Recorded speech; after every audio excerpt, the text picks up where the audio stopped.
rero abantu baba bari kumva uwo mwana yarananiranye ariko mu by'ukuri ntabwo yananiranye kuko umwana we ngiye nk'ubu ngubu ndi mukuru nshobora nko kumara iminsi 2 ntararya nkaba nzi ko byanze nkihangana umwana rero kumubwira ngo arererwa mu rugo wahamusize ayirewe atariye none atamubwira ngo ntabwo afatishije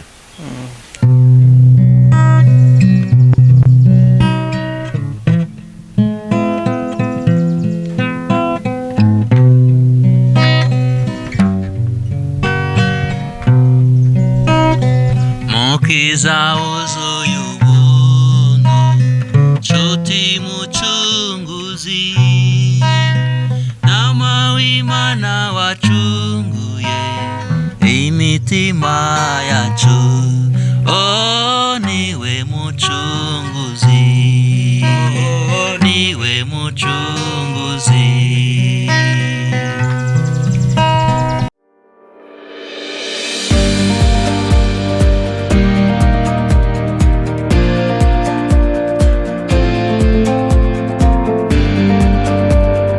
Rwandan people, this is Krezo Samuel Habimana kuri Vanti Motivations.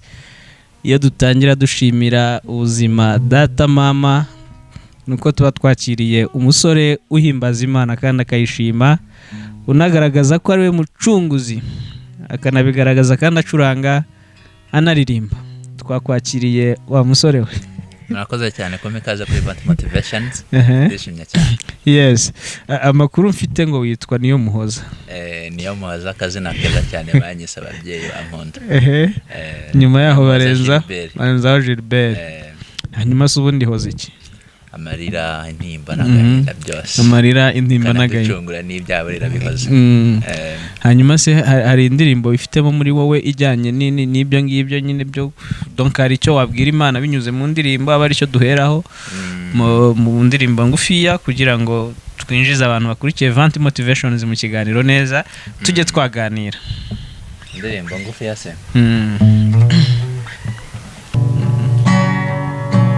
Bless the Lord, oh my soul, oh my soul, worship His holy name, sing like never before, oh my soul, worship Your holy name, bless the Lord, oh my soul, oh my soul, worship His holy name,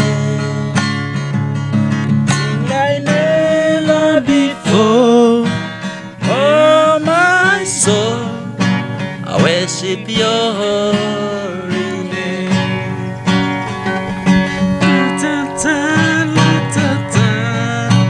Oh my soul, worship His holy name, sing like never before. Never before. Oh my soul, worship Your holy name.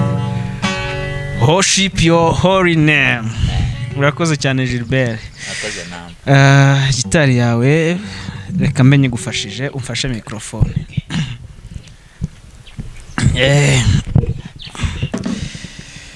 Well.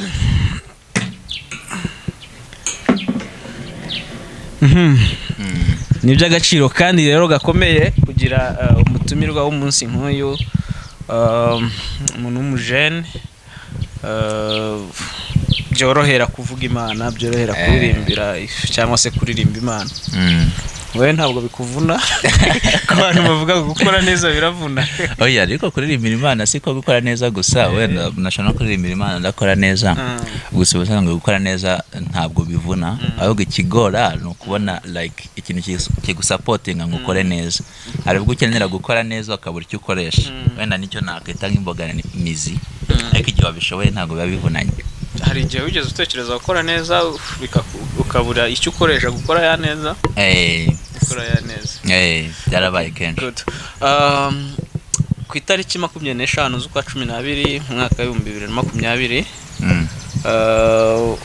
wifatanyije n'abana baba ku mihanda. Yego. Musangira Noheli. Yego. byaje bite kuki wumvise ko icyo kintu cyakuzamo cyo gusangira n'abana Noheli baba ku muhanda wabitekereje ute? Okay. Urakoze ni ukuvuga ngo impamvu nyamukuru biri inyuma nyine ni ukugerageza gufasha abandi bantu nabo kwishima. Buriya abantu ku isi batishimye bagira ibibazo byinshi, ibyo bibazo ubwabo badafite ubushobozi bwo gukemura, hatari n'undi muntu nanone byitayeho ngo abikemure. Ubwo rero muri urwo rwego ubusanzwe na mbere ko ngira nawe nda umunsi mukuru nabo nanashimira abantu nanone babimfashiyemo, kuko ntabwo yari njyenyine. Hari abari bitabiriye mu physically baraza, hari abari batanze inkunga y'amafaranga ndetse n'ibitekerezo, kuko ndumva mbere yuko mbikora hari umuntu w'inshuti yanjye nabanje kubigisha inama ndi kumva bidafite rezo, numva nyine arabyapreciatinze cyane ndetse ananyumvisha uburyo bishoboka. Nawe bwe araza kwiyumva niyumva ikiganiro simbizi nawe ndamushimye.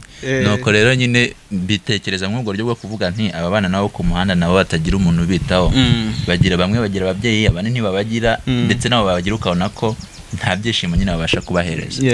Ku munsi nk'uwo rero turavuga tuti kuki tutakifatanya nabo uko duserebura gucungurwa. Buriya ni ibyishimo mu kuvuga ko mwami ni ibyishimo, kandi buriya nabo bari mu bantu bacungwe nubwo tutabiha agaciro. Rero natwe tukagira ngo nabo nyine twishimane nabo. Ari cyo gitekerezo nagize n'abagisapotinze, ndatekereza ko nabo ari mw'ubwo buryo. Hanyuma Gilbert, mwafashije abana bangahe? Mwishimanye n'abana bari bangahe niba wibuka neza? Ndabyibuka. Urakoze. Ubundi ntabwo byabaye neza kuri Noheli kuko twaretse ngo abantu nabo banze baserebure yabo. Biba kwa gatandatu ukurikiyeho, ndibuka neza. Noheli yari kwa gatanu, biba kwa gatandatu. Twari twabishyize mu masaha rero yo guhera mu masaa sita. Bamwe babanza gutinda, na gahunda bafite abayagiye gushakisha umwijana amahangahe. Twabanje gutangira dufite abana bari muri 17 gutyo, ariko mbere yuko nyine duserebura nyamukuru mu gihe cyo kuganira baje kugenda biyongera, twasoje dufite abana 34. Ni ukuvuga ngo abana twahuye nabo uwo munsi turasangira n'abana 34 bo ku mihanda. Harimo abari biga barivuyemo, harimo abatarigeze barigeraho, mbese n'izo ngeri. Hanyuma abo bana wabamenye ute? Wabamenye gute kugira ngo umenye ngo hano hari abana baba ku mihanda, nkwiye kumenyana nabo kugera no ku rwego rwo kuvuga ngo reka dusangire iminsi mikuru, mvane mu bushobozi bwanjye, niyambaza abandi bantu banyumve. Hari igihe umuntu yagize initiative nk'iri, abantu ashaka kuba umuntu n'umutekamutwe ari gushaka uburyo yerera amafaranga y'abantu. Donc icyo kintu cyaje gute kugira ngo uhure n'abo bana wumve ubagira urwo rukundo rudasanzwe rutuma ujya gukwitanga ukitanga n'ubushobozi bwawe? Ndatekereza ko iki ari igisubizo kiri bube kirekire, ariko ndakiguha. Ni ukuvuga ndahera mbere yuko ngera muri Kigali. Ubundi kubera ko numvaga abantu benshi ngagiye Kigali, numvaga ko byanze bikunze ubuzima bubi butahaba. Nageze muri Kigali bwa mbere 2016. Ngenda sinabonye kwitegereza, rero naje kugaruka na 18 nje kwiga muri Kepura harakimironko niho yari iri. Mbasha rero kujya mbona igihe cyo kugenda nkabasha kubona abantu babayeho nabi cyane.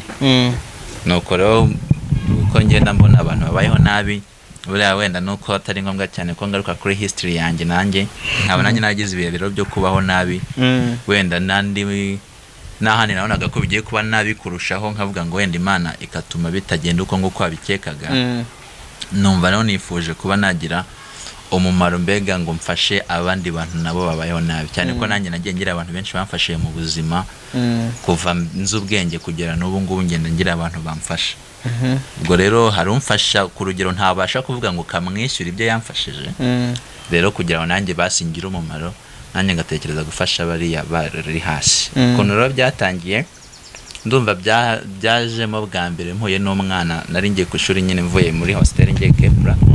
Umwana aransaba nta n'igiceri cy'icumi mfite. Numva nshaka kuma ariko nta kintu mfitemo. Turaganira, numvaga ndi hafi yo kubona nk'ibiceri bikeya, muhereza gahunda nabwira azagaruke ahagarare ku muryango isaha ndayimuhanda nzaba mpari. Bitangira aho ngaho, nyuma nza kuguma ngenda mbitekereza. Ndumva natekereje kuba twakora agasosiyete k'abanyeshuri muri Kepura babitaho. Niko mbiganirije umuntu wa mbere nyine anyumvisha ukuntu bidashoboka, ukuntu bitabaho, ahita anyereka nyine uburyo bitakora. ucika intege nawe. Ndekeraho, ariko gucika intege zo kurekeraho so ntibyarekera, ahubwo intege naretse ni izo kubikorana n'abandi bantu, ariko umutima wo kubikora ku giti cyanjye wo numva ko ari ngombwa ko uhaguma. Icyo gihe rero nagiraga gitari, umuntu yari yarantije mba muri Kepura, nshyiraho gahunda ya nimugoroba yo kujya njya kubaganiriza, niba nabonye n'igihumbi tukagisangira indazi cyangwa icyayi. Abantu bamwe hari Kimironko barabibonaga n'abandi banyeshuri, nuko bikura gutyo, nguma aho ngaho nkajya duhura nimugoroba, mbigisha kwandika, nize ubwarimu muri segonderi, nabigisha kwandika no kubara n'icyongereza gikeya ku bari bafite ubushobozi bwo kucyumva.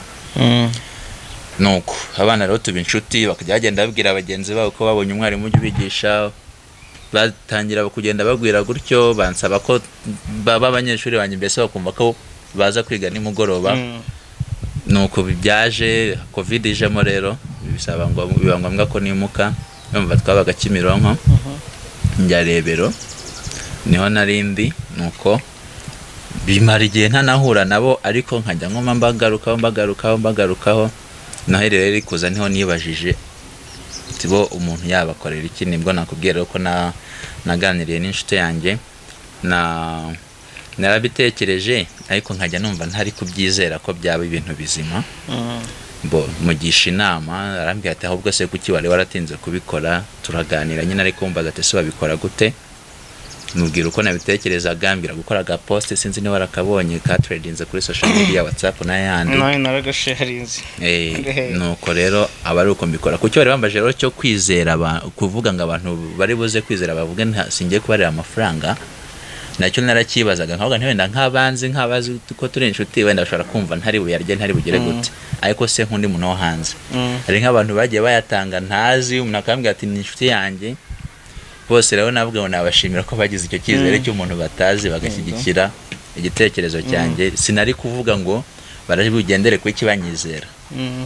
Navuga ko nanone bari n'umugisha w'Imana na gahunda yayo. Nayo nyine ubundi Bibiri tubwira ko nitekereza neza Imana iriho umugisha. Wera ni imigisha. Renda ni imigisha, ni byiza cyane, ni igikorwa cy'indashyikirwa navuga watangiye, ariko kitanoroshye. Kugeza ubu aba bana bose 35 mwagaburiye icyo gihe, muracyabonana, muracyahura nabo, mfite amakuru ko ari nabo wasubije mu ishuri, wenda nabyo uraza kubitubwiraho. Ahubwo niba muraganira ibyo aribyo byose, ubundi bakubwira ko impamvu ibatera kujya mu buzima bwo mu muhanda ari iyihe? Urakoze. Ni ukuvuga ngo nk'iyi minsi ku bijyanye no kuba mbonana nabo sinkibona umwanya neza, kubera impamvu z'akazi mbabona neza mu masaha ya nimugoroba, kandi nimugoroba ni ubwo nanjye mba ndi gukora muri iki gihe, ariko mbazirikana nabo bishobokera, narabaye telefone ashobora gutira akampamagara tukavugana. Ikibazo rero buriya abana bo ku muhanda bagira, ni ukuvuga ngo ingeri zabo dukorana ni 3. Bamwe bafite ababyeyi badafite ubushobozi ngo babashe kuba babitaho. Abo ngabo ugasanga ari bujye ku muhanda kubera ko atekereza ko umuntu ari bumuhereze igiceri cy'ijana akakigura indazi. Hari umwana nagiye gusura, tujyana na nkasanga na mama we, kuko nayo niwabo njyayo. Mama we ari kumutoteza, aramubwira ati ariko se we unsiga hano nkirirwa n'inzara, nta n'igiceri cyusigira, mbure no kujya gusaba ukimpa basingure n'indazi. Rero abantu baba bari kumva uwo mwana yarananiranye, ariko mu by'ukuri ntabwo yananiranye, kuko umwana we ngiye nk'ubu ngubu ndi mukuru, nshobora nko kumara iminsi 2 ntararya, nkaba nzi ko byanze nkihangana. Umwana rero kumubwira ngo aririrwa mu rugo wahamusize, ayire watariye, none atamubwira ntabwo wafatishije, uwo mwana nyine ntabwo abasha kubyumva, kuko no mwana. Iyo ni impamvu ya mbere yo kuba ubukene mbese ababyeyi babo bafite batabasha kubita. Impamvu ya kabiri ni nabyita intonganyi zo mu muryango, zishingira cyane cyane kuba mukase cyangwa se abana n'umugabo utari se, kuko abana benshi nanone nka mubo duhura namenye ko nuko bimeze. Usanga abana na se utamubyara, mbese se yarapfuye se, cyangwa bashwanye na nyina ashaka undi mugabo, hanyuma uwo mugabo ashatse aramwanga. Nk'ubu mfite ingero n'abana babiri nyina yashakanye ahantu babita ibirara ngo barabananiye barabavuma ntibiga, ariko abandi babiri bavuka ku mugabo ubana na nyina bariga. None se bo kuki se batabananiye bakabasha kurera abo ngabo, abo babiri akaribo babananira? Ikibazo ni ikibazo. Kuri icyo cy'intonganya nanone no kutitabwaho, hari nk'ububana n'ababyeyi bombi navuga ngo badafata inshingano za kibyeyi, cyangwa se hari n'ababyeyi barera nabi ukaba zikazifata rikazifata nabi. Hari umwana wambwiye ngo njyaho kugira njye nguma mu rugo papa nkubite nzicwe n'inkoni, nta kintu namukoreye, nzicwa n'iz'umuturanyi nibye akamfata ntarabirya akankubita. Sure. Kandi umwana kugira afata uwo mwanzuro aba yarababaye, aba yarangiritse. Niyo nayo n'indi mpamvu ya nyuma rero niyo kuba atagira ababyeyi, ariko ni bakeya, kuko ni gakeya usanga umuntu atagira se na nyina atagira gute. Ndumva nzi nka batatu batagira se nta nyina ntaki, umwe nta wundi muntu w'umuryango wemeye kumwitaho, abandi hari nk'ababa kwa nyirakuru ariko nyirakuru akaba ashaje nawe atagira ubitaho. Nabo ngabo, ariko urumva ni nk'izo ngero urebye ziba ziri ku mihanda. So ni nk'izo ngero ziba ziri ku mihanda, ingero wahuye nazo wenda nubwo utagarutseho cyane ukavuga ariko nanjye hashize hanyashaka kuba hatarigeze aba neza cyane ngakenera gufashwa, bivuze ngo nawe bakeneye ubufasha kandi koko ni nabyo burya n'ufashwa yafasha, niko nyanumva bavuga. N'ufashwa yafasha ni byiza. Hanyuma waba warigeze ugerageza kuvugana n'ubuyobozi bafite mu nshingano abo bana baho babarizwa ngo bagezeho ikibazo cyabo? Ko numva ni ikibazo kireba ubuyobozi bw'inzego z'ibanze cyane, ni ikibazo kireba Minisiteri y'Umuryango n'Iterambere, Minisiteri y'Uburinganire n'Iterambere ry'Umuryango. Donc ni ikibazo rusange cy'igihugu kuko abona abana b'igihugu. So ni Rwanda rwa none, simvuga Rwanda rw'ejo kuko buryo mvugo nayo ntabwo bisobanutse. Turi Rwanda rwa none ntabwo turi urw'ejo. So ni Rwanda rwa none ruzategura ejo. Ntekereza ko inzego zitandukanye zari zikwiye kuba zita kwa abo bana. Hari intambwe yigeze utera kuvugana n'ubuyobozi ugaragaza ikibazo wabonye muri societe gihari muri communauté, bagira icyo babikoraho? Aho naho ndagusubiza igisubizo kirambuye. Ni ukuvuga ngo nshobora kuvuga ko ntabikoze, ariko nkanavuga ko nabikoze. Noneho mu kubikora nabashije kubona ikintu kimwe. Ni ukuvuga sinzi niba nabankoresha imvugo iboneye, gusa navuga ngo mu kubigerageza nabigerageje ndi mu gusoza kaminuza muri Kepra, kuko nabikozeho research kuri uyu munasoza akora ubushakashatsi, nibyo nakozeho. Nagerageje rero kwegera abayobozi. Ni ukuvuga ngo abayobozi nta nubwo baba bashaka kugaragaza ko ikibazo gihari, sinzi impamvu ibiri inyuma, ariko ntabwo baba bashaka kugaragaza ko hari ikibazo. Nabikoreye rero mu murenge wa Kimironko, namagaye umuyobozi, nagiye ku murenge kuri biro, nsanga ntawe hari ushinzwe social affairs. Nabajije abandi numva barambwira ko atari inshingano zabo ko batansubiza, ariko ntekereza ko umuntu wese uyobora mu murenge ikibazo gihari nta mpamvu yuko kitamureba. Wenda sinamenye iby'inshingano zabo byo sindi bubyinjiremo, ariko icyantangaje bampaye nimero ya affaires sociales mu Gifaransa. Muhamagaye rero arambwira ngo nta bana ba muri Kimironko bo ku mihanda, kandi ngiye imyirondoro yabo ngira kuko mba nzi umudugudu n'ibiki. Benshi nyine abo dukorana baba Kimironko, abandi baba Remera, abandi uriya murenge urimo Masoro bifatanya na Kimironko, naho ngaho niyo mirenge urebye nkorana nabo cyane. Yego banza ari Bumbogo. Nuko rero arambwira ngo muri Kimironko ngo nta bana bahaba, ngo cyakora ngaherukira ngo barafite ngabana ngo nka 6, ariko bararenga, ni benshi. Abo ngabo ngira nabanditse ari nabo duhura ejo sinongere kumubona. Rero ntabwo abayobozi baba bari kugaragaza ko hari ikibazo. Niko navuga ni ikibazo kititaweho. Abandi bantu nagerageje kwegera rero bo navuga babihaye agaciro, ariko ntabwo nagiye kuri biro gutya n'abapolisi. Uri umuyobozi ntago ari umuyobozi uri muri biro, aho uri hose ushobora kuyobora. Nagiye mvugisha abapolisi n'abasirikare ku kibazo kigendanye no kuba hari abantu babagurisha ibiyobyabwenge. Buriya ari ibintu bita tineri bakoresha mu bubaji, nibyo benshi banywa, abandi bakaba bakoresha ibintu by'ubutinganyi. Nza abantu nari ntarabamenya neza kuko mba nshaka gutanga amakuru afatika. kugira muhereze tineri nyine bakakorana izo deal tu. Noneho rero hari abapolisi, hari abana bafite iyo témoignage. Yego. Ariko kugira ikubwire nyine biva kure, kuko we aba yarageze ku rugero rwo kumva ko ari ubuzima bwiza arimo, ntago agera aho arenga kumva ko ari ikibazo. Ntabwo rero yapfa guhishura umuntu uri kumukorera ibyo bintu atekereza ko ari byiza. Rero nabatwaraga gake gakeya, noneho nkorana n'abapolisi, ndumva n'abasirikare nka 2 bazamfasha gufata abo bantu.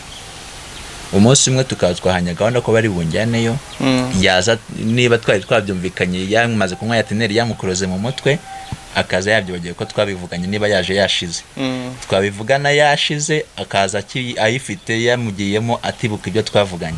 Biba rero challenge, cyangwa se rimwe bakahanyereka, kuko urumva kugira ufate umuntu ngoma ko ufite turufu cyangwa kamufatira mu gikorwa, ariko akangana no kujya kuyigura, kambwira ati ni hano, ariko nyiguze bakadufata yazampiga. Ibintu nk'ibyo rero, gusa bakagutungira agatoki nyine. Ubwo rero nyine n'abo bapolisi n'abo basirikare bamwe tugira nimero zabo tuba tukivugana. Rero niyo gahunda yari iriho, ni ubwo buyobozi navuga nabashije kwegera.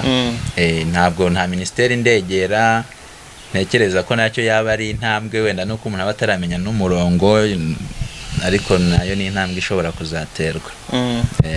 So ntabwo byoroshye niba abana bagize kuba hari abahunze intonganya ziri mu miryango, hari abahunze ubukene buhari, hari abahunze ku bupfubyi n'ibiki byose, bakaza kuba umuhanda batekereza ko babona amakiro, bahagera bakajyanwa mu biyobyabwenge n'ubutinganyi. Ni ikibazo gikomeye gikwiye gushakirwa umuti mu buryo bumwe cyangwa ubundi.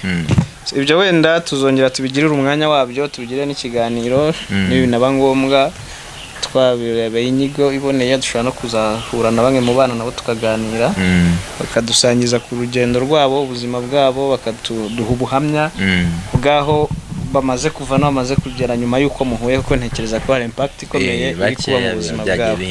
Hari abana rero wajyanye mu ishuri ufatanyije nawe bagenzi bawe bandi wavugaga, bagenda bagufasha, bo wabitubwiraho iki bimeze bite, kuki ari bo wahisemo mu bandi? Urakoze. Ni ukuvuga ngo na mbere yuko ngira n'abantu duhura nabo, nicyo kintu nari naratangira. Urabona covid yaje mu kwa 3, numva mu kwa 2, mu kwa 2 kwa 2020 nyine na 20 nari maze gusubiza abana 2 ku ishuri. Ariko nta bikomeye nabaherezaga, kuko nari nk'umunyeshuri nanjye ntacyo nagiraga, nuko nk'uwambwiraga ngo nta nkweto afite, ngo nta makaye, nk'ibyo byari ibintu byoroshye mbasha kuba nageraho, cyane ko bari abo muri primaire. Nuko rero mbikoze, covid itiraza, nuko barivamo. Hanyuma abo bantu twajyanye ku celebra uwo munsi mukuru n'abana, nyine twaraganiriye, abana turaganira, tese mwe mwumva mwifuza iki, umwaka akubwira ati njyewe unyijyaniye ukananjyana mu ishuri wabukoze, ndakakubwira ati njyewe unjyanye mu ishuri gusa wabukoze. Noneho rero muri twe twese twari urubyiruko, nta ufite urugo ngaramujyanayo, ntaki icyo kumujyana nticyari gishoboka. Nuko rero bamaze kugenda twagiranye akaganiro ko kwibaza uti aba bana kubona ko nabo barabizi ko bakeneye ishuri, barabizi ko bakeneye ubuzima bwiza, kuko iyo batasinze ibyo bintu byabo nabo babasha kumenya ko babayeho nabi. Iyo bahuye n'abandi bana bavuye ku ishuri birababaza. Iyo abona mbese yambaye ubusa, yambaye abirenge, agenda abandi bantu bose bambaye neza, nawe abasha kubona ko afite ikibazo. Nuko rero mu kudusaba ko twabajyana ku ishuri, nyine twabiganira na bagenzi banjye, twumvikana ko twa contribute nyine tugakomeza gutanga umusanzu, tukagerageza kubafasha. Noneho nihuse ku cyo wambajije cyabo twahisemo, ubu ngubu ni 2 bari muri secondaire, abandi 7 bari muri primaire, ariko ntago mbasha bose njya mbona uburyo nkurikirana menya niba bakibirimo neza, sindi kubona umwanya wo kuba mbakurikirana. Abari muri secondaire rero impamvu ari bo twahisemo nuko burya hari urugero umuntu aba ariwo ukizera ko none amufasha bwihute kugira ngo ugire ahantu mugeze. Abo rero bari barakoze ikizamini cyo mu wa 6 primaire, hari ubushobozi bwo gukomeza. Rero twari twifuje gutangirana n'umuhungu umwe, ngeze mu rugo iwabo kumusura, nsangane na mushiki we ubu ngubu arajya ku ishuri iki gihembwe, kuko ubushobozi bwari butaraboneka ataragenda. Ubu nibwo nawe agiye kujya ku ishuri. Nanashimira umuyobozi w'ikigo yigaho Kinyinya, twarabyumvikanye ku buryo azatworohereza kugira nawe abashe kujyayo. No musaza wakomeze kugenda, none by'umwihariko umusaza we nkuko nakubwiye ko hari umuntu ubutekereza ko numufasha urugero abasha kugeraho, ubona ko nyine abasha guhita byumva kurusha ko ugenda ugafata umwana wo muri primaire wamaze kuzahara atarabasha no kubyumva wenda agendera mu kigare. Nk'ubu nari naherutse kujya ku kigo bari kumbwira ko performinga neza, urumva nyine ko ahita abasha kuvuga ngo uyu muntu aragashaka kongera kuri iki, nanjye biransaba iki ngiki ngo nkigereho. Niyo mpamvu yari bo twahereyeho, gusa n'abandi ko ubushobozi bwiyongera uko abo bantu bagenda baboneka babisapotinga bose, nta robanura ririmo, nta kindi kintu umuntu abashingiyeho, bose bagenda. Kuko hari n'utiga muri segonderi ariko nawe akeneye gufasha kandi akeneye ejo hazaza neza. Urakoze Gilbert, ni ibikorwa by'indashyikirwa navuga uri gukora mu kandi ukabikora nta n'ubushobozi nta na mikoro nawe ufite. Ntekereza ko nubwo wavuze ngo ufite akazi ariko karacyari ni kamwe nyine ko gutangiraho kirangiza, nibyo gutangira murangiza. Dusa nk'abagana ku musozo w'ikiganiro cyacu, hari imbogamizi uhura nazo muri ibi bintu uri gukora, hari icyo ukeneye mu bantu bakurikiye Vanti Motivations cyangwa se n'abandi bashobora kuzamenya izi nkuru zawe, hari n'icyo uteganya muri ibi bikorwa, either kuba wabikomeza muri ubu buryo cyangwa se kuba washyiraho nka fondasiyo cyangwa organisation ikora ibyo ngibyo. So nibyo tugira ngo utubwire, unaha abantu umurongo ufunguye bashaka kubona mu gihe hari ukeneye guhuza imbaraga nawe mu gufasha bari abana, uburyo bakubona, niba ari telefone, niba ari email, donc uburyo bashobora kukubona, ababa bafite icyo bashaka kugufasha muri icyo gikorwa. Urakoze cyane, urihangana wajya umbaza ibibazo bisaba ko mfata umwanya munini nsubiza. Ni ukuvuga ngo mpereye ku mbogamizi izo amaze kubona kugeza ubu ngubu, nyine ku bigendanye na financial staffs, amafaranga, hari nk'umuntu uba ufite ubushake bwo gufasha, wenda ngira na group ya WhatsApp kambwira mushyiremo, ariko ngatekereza ko noneho nyuma yaho habura ubushobozi, ugasanga nubwo arimo nubwo abikunze nta bushobozi afite. Kuko mfatiye nk'urugero ko mwana maze igihe ari kwiga muri segonderi byaragoranye nyine ko amafaranga aboneka, byaragoranye nubwo yabonetse, bigasaba ko nyine ubona ko abantu nyine barabishaka ariko ntago bafite amafaranga, kubera ko umuntu abarwana na byinshi, umuntu abarwana n'ubuzima nawe bwe, nubwo tuvuga ko tutaba ku mihanda ariko natwe tuba dufite ibindi bintu turi kurwana nabyo, bigatuma rero wa muntu ataba aboneka nyine mw'ubwo buryo akenewemo nga participe. Noneho ugasanga nanjye ubwanjye ayo mbasha kubona, kuko burya nta muntu utabona amafaranga ahubwo no kubona wenda amake yakurusha yo wifuza, ugasanga nanjye aho mbona bitankundira ko mvuga ngo ubwo akeneye 60,000 umwana yiga igiye guhita byishyura mu buryo bworoshye, ugasanga nyine bitari kunyorohera. Ngerageje kuvuga noneho ku cyerekezo cy'ibi bintu, ni ukuvuga ngo icyo nshyize imbere nyine ni ukubona ko umuntu wundi afashijwe. Ubu ngubu nta kintu kimbera kiza nko kwicara nkumva ko nize, mba numva niyo naba ndafite akazi ariko kuba narize numva bimpaye ishema ukuntu, nkumva rero ni nacyo cyifuzo gikomeye. Rero nifuza ko abo bantu nabo biga bashobora kuba bize nabigizemo uruhare cyangwa ntabigizemo uruhare, ariko icyo nge ntekereza hazabaho fondasiyo cyangwa se organisation igihe ntarabasha kumenya ari ikihe, ari byo ibikora itagendereye kubikoramo amafaranga, kuko burya nta mpamvu yo gufasha umuntu ngo nawe wunguke, ahubwo igendereye kugira ngo societe nyine tuvuga ibeho neza, ko tuvuga ngo ndi umunyarwanda, ko tuvuga kwihesha agaciro, nyine twese tube tugaragara ko dufite agaciro nk'abanyarwanda. Numva hazabaho organisation rero ifasha abana bo ku mihanda, ifasha abakene, ariko cyane abana yashobora kuba ataba ku muhanda ariko ari uko nyine wenda yagize umutima resista ngo akanga kujyayo, ariko nabayeho nabi. Hazabaho organisation rero ibafasha kugira ngo babashe kuba nabo bagira ejo heza.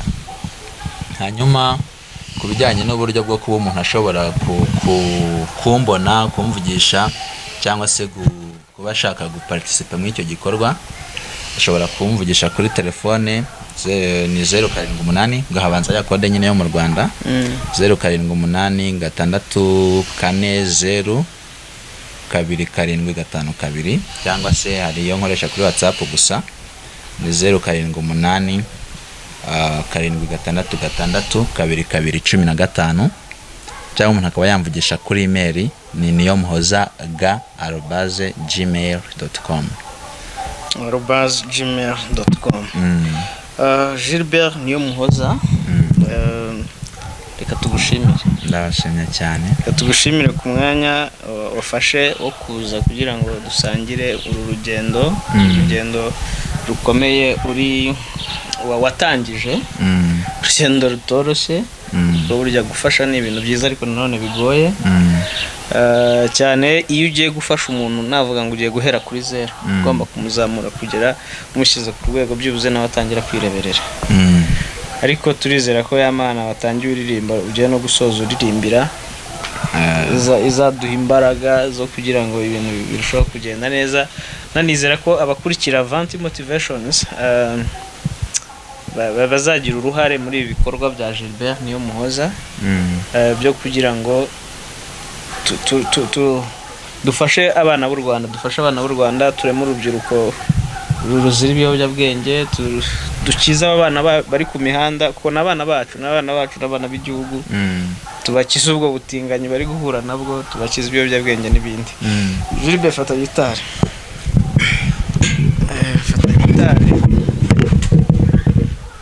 Udusezere.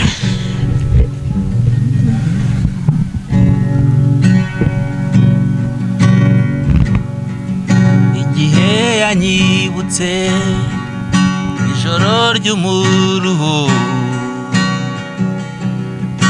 nari meze nk'utagira ingando, naseta ibirenge ngongere kw'iriba, naririmbaga iz'urukumbuzi, zambabazi nyinshi zinyegeza hafi, y'amagambo meza amesha kwinjira, ndemera, dore naraye ku marembo y'ijuru, simfite isoni zo kwinjira, yambabariye ibyahise, kumbe nasanze ko ryabuye ni Yesu, ko naraye ku rurembo niseguye Kristo, amateka yanjye ahindukira ku marembo y'ijuru, naraye ku marembo y'ijuru,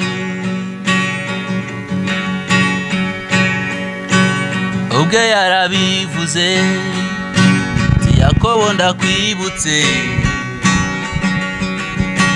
uhinduye ubwoko bw'Imana, muri we ndemerwa icyaremwe gishya, ngabirwa bya bihembo byose muri cutting. Si yarangiye? Simfite isoni zo kwinjira, yambabariye ibyahise. Iziko nimero ya telefone nayitanze nabi? Si wakatize? Komeza itanga nimero ya telefone. Nimero ya telefone nayitanze nabi. Iriya ya mbere nibeshye. Nyiguze vuba. Nyivuge? Ivuge. Babwire. 078 460 272. Noneho wayitanze neza. Yambaba. Tushyiraho kandi arakakorase nshaka kuririmba. Tugashyiraho kaba kanyuma tukure ko rujya mu kare.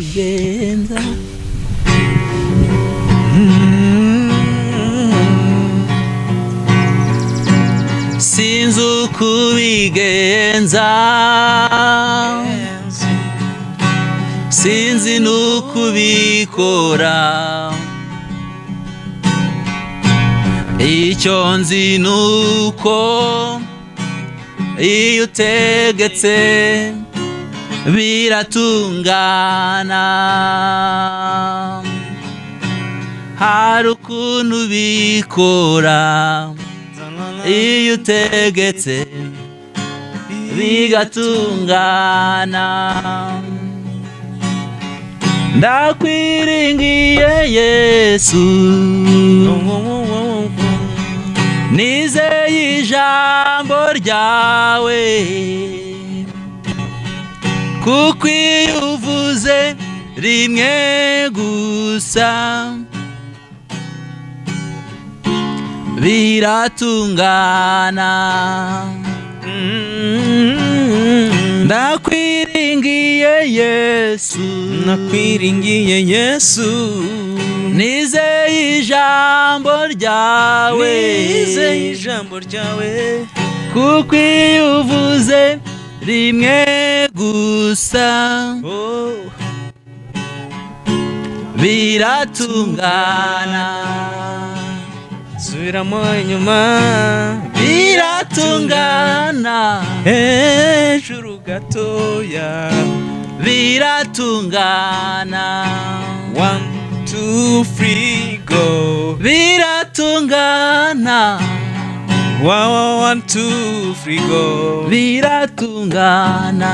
nakwiringiye Yesu, ndakwiringiye Yesu, haleluya haleluya, nizeye ijambo ryawe, haleluya, kuko iyo uvuze rimwe gusa biratungana. biratungana. Tegeka mwami, tegeka mwami, tegeka mwami, tegeka mwami. Gilbert niyo muhoza, urakoze cyane. Urakoze namwe. Ikiganiro cyacu nakagaruka. Iki ni igihe tuzaguhamagara tumenye ibikorwa byawe aho bigeze. Ubutumire bwacu uzabwitabe. Nta kibazo, ndahari igihe cyose mwakenera ko tuganira, tuzaganira, kandi turushaho kugenda tunareba nyine icyakorwa, wenda namwe mwanatanga n'ibitekerezo byanyu. Sinakibagirwa kubabwira ko n'umusanzu wanyu ukenewe, wenda nka Vanti Motivations team nawe urimo muri kubyumva ahangaha, nawe namushishikariza kugira uruhare rwose, akaba yaparticipa. Ashobora gutanga amafaranga, ashobora gutanga ibitekerezo. Hari nk'abantu ntega rwose yambwira tuzaze ngo igitekerezo ngatega nkajya akanganiriza. Ikindi nabwira nk'abantu babakurikira bafite amafaranga, bishoboka ko habaho undi muntu ubasha kubikora neza bikakemuka ntabikoze. Nge as long as mbona nyine ko nabo babayeho neza, hari nk'umuntu ufite rwose amafaranga ashobora gushoramo akita ku banyarwanda yabagize neza, nawe namushishikariza mbega kubigira ibye. Ndabizi ko hari abantu bagira wenda